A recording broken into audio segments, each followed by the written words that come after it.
Hello everyone, welcome back to my channel. I know it's been a hot second, but I have been so busy with the new year and getting things lined up for my son and his school and all of that good stuff.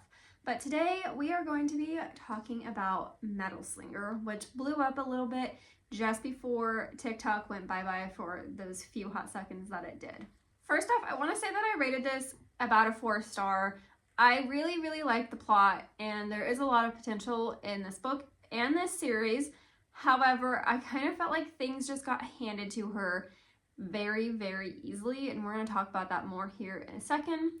But I just want to say, I did actually really like this book, other than that little thing. So our character has a lot of needs and questions that need to be answered, and every time she went to ask a question, I felt like the answer was right there at her fingertips, and it wasn't really a hunt for answers. It was more of her kind of just, I guess, getting everything that she asked for right away. And so you weren't really left with very many questions, and especially not with the ending. I mean, it's kind of a cliffhanger ending, but you really didn't wonder for the book. There was a lot of action that kind of made up for the not being able to wonder what the answer was, but it's a little annoying to read a book and have the questions just spoon-fed to you, and then not have to go hunting for them or really research for them.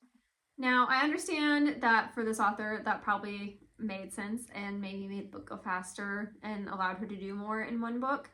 I just think the hunt for answers is part of what's exciting in a book, and it's what keeps you engaged in reading. So it did take me probably like 4 or 5 days to read this book, because I was like, well, there is action, but you're not wondering for anything. You're not wanting for answers.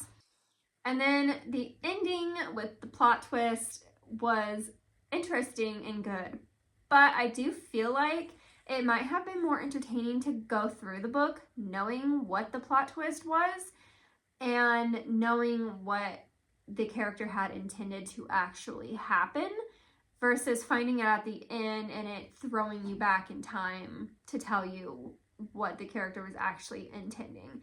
And while, yes, after that happens, it kind of highlights things that happened in the book, I still feel like the I know something you don't is always fun as a reader. I am very curious to see what she's going to do with a second book, just because I felt like the first book wrapped up a lot of the main issues that were happening and concerns that these characters had. It does not settle one thing, and that is about it, in my opinion. Maybe it's just using my guesses that make me feel like there's only one thing that didn't get resolved, but that's just how I feel. So overall, I rated it 4 stars, but I do feel like it could have been one book. I feel like we could have had answers dragged out a little bit more, and the whole thing could have been told in one story, and it would have been so amazing. But again, because I liked the overall plot, I liked the characters, and I felt like there was a lot of potential, is why I rated it 4 stars. And the way things are laid out in here might just be your exact cup of tea, and this might be 5 stars for you. So you should still definitely check it out. If you enjoyed this video, please be sure to like, comment, and subscribe, and I will see you guys next time.